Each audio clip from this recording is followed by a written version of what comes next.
Welcome. We will be starting the IAS CSET paper 2, the 2017 paper. Now before we start with some of the few important things that I would like to let you know.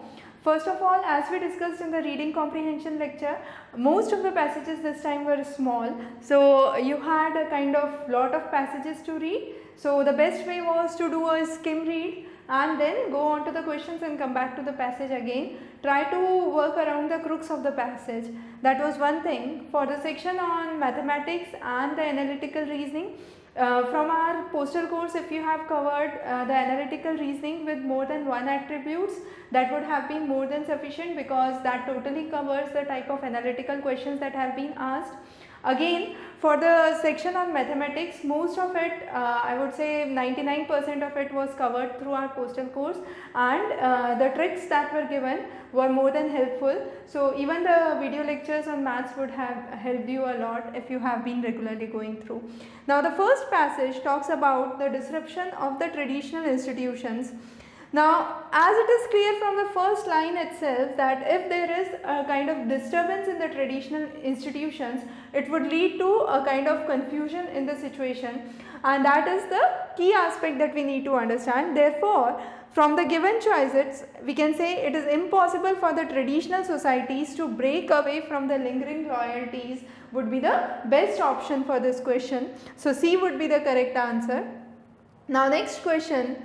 The next passage talks about the kind of regionalism in the world, and this specifically focuses on increase in the content and the power, and that is known as devolution, and it occurs through three factors, that is the political legitimacy, decentralization of authority, and the resources. So that's the basic key idea that this passage is trying to explain about regionalism, that how power is distributed at various levels. Now from the given question, you have which is the following is the most logical and rational inference. So we can clearly say that devolution, for it to be successful, the democracy requires free expression of the will of people at lower level and the participation at grassroots level. That's clearly mentioned in the idea of decentralization and devolution. So C would be the correct answer here. Now next question, you have the passage talks about digital times. Now in this question, the last line itself conveys the complete message. It says the digital is not only a tool but a condition and a context which helps to understand the self society and the governing structure, and therefore from the passage we can say even by elimination technique, if we go around, all the remaining three can be eliminated directly, because it has nothing to do with the problems of governance. Solving the problems of governance, it is nowhere mentioned that digital systems are imperative. So the best option here would be, speaking of the digital technologies, is speaking of our life and living. So that is B is the correct answer here. Now next question talks about the IMF and how the middle income trap is coming up. That shows that the average income of the region of these countries in Asia, or the economies in Asia, have been falling, and this would show weak infrastructure and weak institution, and kind of cause the growth in productivity. So that's the basic key aspect that this message, this paragraph is trying to convey to us. So from which of these would be the best critical inference? So these we can say the best inference here would be that the country when reaches a middle income stage is in the risk of falling productivity leading to stagnant income. So you have A as the correct option here. Now next, this passage talks about the innovative India, and innovative India includes the concept of inclusion of science and technology and R&D. So innovation and R&D are the key focus, and we can say that inclusive innovation and R&D helps to create an egalitarian society for giving or improving the life of all Indians. So that's the key message of this passage. So you have C as the correct answer here. Now next, this passage talks about climate change and its impact on migration. So it says due to climate change there would be migration that would coming up, but we are not sure what kind of migration would come up. So this line denotes the complete message that there is still a gap in understanding how climate change will work as the root cause of migration. So this is the key point that this passage is trying to convey, and therefore from the given choices we can say relation between climate change and migration is not yet properly understood. So D would be the correct answer here. Now the next passage here, this passage talks about biofertilizers, the biopesticides, and it explains that biopesticides are much better than the synthetic pesticides. So synthetic pesticides tries to kill the insects, but they are not biodegradable and they cause environmental contamination. So this is the basic idea that this passage is trying to convey. Now on the basis of this passage there are three assumptions that are given. We have to select out the most authentic or the most valid assumption from these. Now synthetic pesticides should never be used in modern agriculture. This is not assumed in the passage. The passage does not assume that synthetic pesticides should not be used. Also it does not say that botanical pesticides are more effective as compared to synthetic pesticides. But if we pick out these two lines, that entering in the food chain they destroy the microbial activity and cause ecological imbalance. That is the first thing from the first set of paragraph, and from the second set we take out the botanical pesticides formulated from the plants are biodegradable and their use in crop protection is practically sustainable alternative. Now when we are saying this is a sustainable alternative, it would work around the problem of ecological imbalance and lead to ecological balance. So one of the main aim of sustainable agriculture is to ensure minimum ecological imbalance would be a valid assumption. So 2 only would be the correct assumption here. The next question on the same passage says, which of the following is correct regarding biopesticides? So regarding biopesticides, you have that they are not hazardous to human health. That is clearly mentioned in the passage that synthetic pesticides are hazardous, however biopesticides are not hazardous. So 1 is correct. They are persistent in the environment, that is not mentioned, that is for the synthetic pesticides, and they help in maintaining the biodiversity. So if you move on to the passage here, it clearly says they help in the maintenance of biodiversity. It does not say that they are essential for maintaining the biodiversity. Essential means necessary. So they are not necessary, they help. So you have 3 as the incorrect option here. So the only correct option that comes out here is 1 only. So A would be the correct answer. Now this is a very interesting question on mathematics. The idea here is you have to pick out any number of 3 digit and you have to arrange it in certain fashion that the number and the reverse of that number, like 1, 2, 3 and 3, 2, 1, both should be divisible by 7. So that's the key idea that we have to do. So let's consider the 3 digits as x, y and z. Now I take the number as 100x, 10y and z, and the reverse of this number would be 100z, 10y and x. Now I subtract these two. The difference between these two numbers, I repeat again, the difference between these two numbers should be 7. So this difference comes out to be 99x minus 99z. Now this difference should be 7. Now since 99 is not a factor of 7, we can leave that. So I can say x minus z should have a difference of 7. That means I have to pick 2 numbers in such a fashion that the difference of these 2 numbers comes to 7. So I can pick, let's say 1 and 8 and 2 and 9. Now when I say 1 and 8, I have to insert a certain number so that this whole number becomes divisible by 7, and since these are x and z, I have to insert y and that should be in the middle. So I would take a number, so since it's 8 towards the last, it should be 28. So 28 is divisible by 7. So I will take 6. So it would become 14. So if I divide it by 7, it would become 14 and 2 carry over. So divided by 4 again. So 168 is divisible by 7, and again 861 is also divisible by 7. So 8 divided by 7, 1 carry over, you have 16. 16 divided by 7, you have 14. 2 carry over, 21 divided by 7 is 3. Again for 2 and 9, I have 5, and this is divisible by 7, and if I invert this or reverse this, you have 5 and 9, 5 and 2. Both these numbers are divisible by 7. Now I have another trick, that is or I could say the rule of divisibility by 7, where what you can do is the last digit just double it out. So let's take the number 952, I double out the last digit, that comes to 4. I subtract it from the remaining digit, that brings you 91.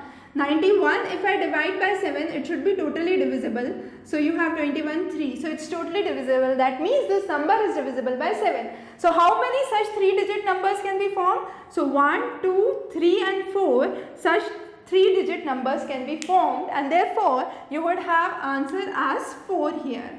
So that was a very interesting and a tricky question indeed, and most of you were stuck up here, so you have a kind of easy solution. All these solutions would be uploaded at Doorstep Tutor, so if you have any doubts you can go there and refer it back. Now the next question is, again this question is nothing to do with syllogism. A lot of students got confused there. This question is a direct question on reasoning. Let's take a box which has numerous pebbles of different colors. Now from this there are various statements given, of which the fourth statement is true, which says some colors are not pleasant. Of these pebbles, let's say these two pebbles, the color are not pleasant. What would happen? Which of the following can definitely be concluded? Since these two are not pleasant, I cannot say anything about the remaining ones. They can be pleasant, they cannot be pleasant. But I can definitely say that all of these are pleasant is incorrect, because for sure I know 2 of these are not pleasant, so I cannot say all of these would be pleasant. So you have one would be definitely be false. So you have 1 as false, so D would be the correct answer here. Now next question, how many numbers are there between 99 and 1000 such that 8 occupies the units place? So let's say between 100 to 199, I have 108, 118, so on till 198. So how many such numbers? 10 such numbers.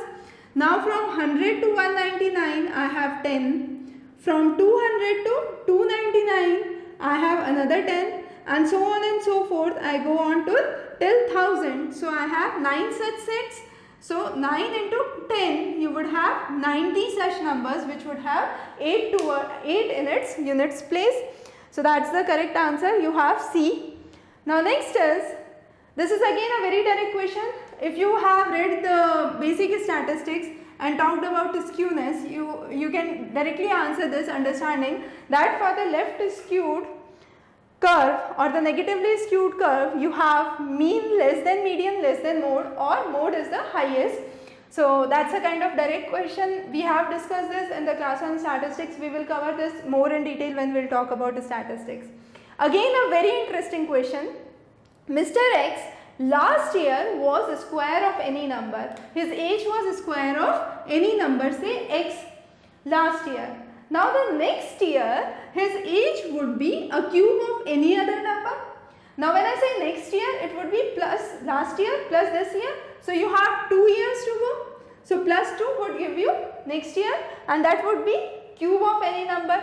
Now what is the least number of years he must wait to become the cube, his age to become the cube of a number again. So let's jot down first the squares and the cubes. So I have 1, 4, 9, 16, 25, 36, 49 and so on. And here I have 1, 8, 27, 64, 125 and so on. Now this is 25 and this is 27. So 25 plus 2 would give you 27, satisfies this equation. Now the age of the person now is cube, that is 27. So last year his age was 26. How many years are required for his age to become another cube? So another cube, it would become in 64 years. So 64 minus 26, that would give you 38. So the correct answer here would be 38. Now next question, again a very direct question. You have P works thrice as fast as Q. So let the speed of Q, the rate of work of Q be x. So the rate of work of P would be 3x. Now the combined rate of P plus Q would be, the rates can be added. So you have x plus 3x, that is 4x. Now P and Q together can work 4 times as fast than R. That means the rate of R is 4 times slower than the combined rate, that is x. Now when I say P is to Q is to R, the rate would be 3x is to x is to x, that is 3 is to 1 is to 1, and this ratio would stand true for the earnings as well. So the correct answer would be 3 is to 1 is to 1. Now next question, you have the following members that are given here and the information. Now a bit tricky question, but if you read it carefully it would be easy. F has 2 sons, that is A and E, both of those are sons, so I am marking S in bracket. Now B is the son of A, so that's again true. The important thing here is D is mother of 2, one boy and one girl. Since both of these are sons, D cannot be here. But we know here one is son, so other there can be a possibility is girl. So D would be the mother of B and the wife of A. So which of the inferences can be drawn? I can say A is the husband of D is correct. E and F are children of D, that is incorrect. D is the daughter of F, that is again incorrect, she is daughter-in-law. And A, B and C are females, that is incorrect because we know B is a son. So you have B as the correct answer here. Now this is again a question which requires no maths but a kind of simple logic. You have to find out the minimum number of picks that should be made so that you are assured that you have at least one ball of a different color. So you have 3 colors, green, white and red, 8 balls, 7 balls and 5 balls. Now what I do, for the first 8 picks, all the balls that come are green in color, my bad luck. So I have 8 green balls. Now the next 7 picks that I do, all the balls that come are of white color, again a bad luck. However, now there is no more probability for any other ball to come. So what ball would come would be red in color. So even if I pick one ball, it would be red in color.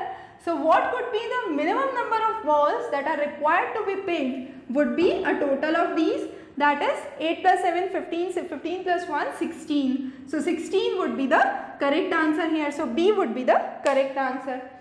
Now next question. This is again a very dicey question. Read this question properly. It says that there are 2 girls and 2 boys and the arrangement is such that the girls are not next to each other. So let's say I start with 2 cases. In the first case you have a boy first, in the second case you have a girl first. If I have a boy first, I cannot have another boy here, because if I have another boy here, the 2 girls would be close. So you have girl, boy and girl. So with boy, girl and again girl, okay. So boy, girl, that would be the combination if I start with boy. If I start with girl, I can have 2 combinations. One would be girl, boy, boy and girl. Here the 2 girls are far away. The other would be girl, boy. Again here the girls would be far away. They are not together. So these are the 3 ways in which it can be done. Now each of these 3 ways would have 4 options.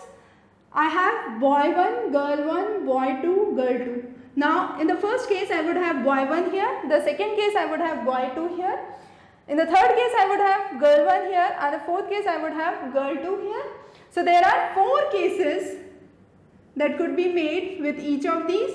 So how many total cases would be there? 4 plus 4 plus 4. That's total of 12 combinations or 12 arrangements could be done to arrange the boys and girls in this fashion. Now if you are having doubt here, we can expand one of these. So you have boy 1, girl 1, boy 2, girl 2. In the next arrangement, you would have boy 2, girl 1, boy 1 and girl 2. The next arrangement, you would have boy 2, girl 2, boy 1 and girl 1. And the final arrangement would be boy 1, girl 2, boy 2 and girl 1. So these are the 4 possible arrangements, and same possible arrangements would occur with these 2 cases as well. So you would have total of 12 arrangements that could be seen. Now next question. This is an interesting question. You have a cube of 4 by 4. I would say this is most commonly asked question for non-verbal reasoning. If you have gone through the class on dice and cubes, this was a kind of very direct questions we have discussed. So 4 by 4 cube, you can just visualize it, take a cube, mark out the lines and see it. So you would have 64 smaller cubes. Now when we draw the cube, you have here, you have all the blocks painted with 3 sides. So you would have top 4 corners and the bottom 4 corners. So 8 cubes. All the blocks painted on one side, all these middle ones. So 4 here, 4 here, 4 here, and so you would have total of 16 such cubes. When we talk about blocks painted on 2 sides, you would have 24, then you would have 24 such. So how many blocks would be there where there would be none of such painted sides? So it would be 64 minus 8 plus 24 plus 16, that is 8. So you would have 8 cubes which would be such that they would have no sides which are painted. Now next question, you have a kind of arrangement that you have to make. 1, 2, 3, 4, 5, 6, 7 and 8 students are there. Now I say, starting this, A is 6 to the left of E. So let's say E I put here. 1, 2, 3, 4, 5 and 6. A is here. Now F is the neighbor of E and immediate right of G. So F is here and G is here. F is to the immediate right of G. Now what would happen? B is not a neighbor of G and H is 6 to the right of C. So C is here and 1, 2, 3, 4, 5, 6. So H is here. And now where can be B? B cannot be with G, so B would be here. So the only place G can be, D would be here. Which of the following statements are correct? We can say C is to the immediate left of A, that is incorrect. C is to the right. D is the immediate neighbor of B and D is the neighbor of B and G, so that is again incorrect. G is to the immediate right of D. G is to the right of D, that is correct. And A and E are at the extremes, that is incorrect because A and H are at the extremes. So the only correct option here would be C. Now the last question is again a very direct question on coding decoding. You can refer the class on coding and decoding if you still have problems. The idea is basically to work out the common numbers. So you have 256, 589 and 254, and you have red color chalk, green color flower and white color chalk. So all these 3 you have color that is common, and 5, 5 and 5. So color stands for 5. You have chalk and chalk that is common. So 2 and 2 stands for chalk. Now the only digit that is left for white is 4. So white would be 4. So that was a kind of very simple question. Now with this we covered the set of first 20 questions. We will be discussing the next set of 20 questions and so on in the next lectures. You can definitely keep tuned with the further updates on Exam Race. Have a good day ahead.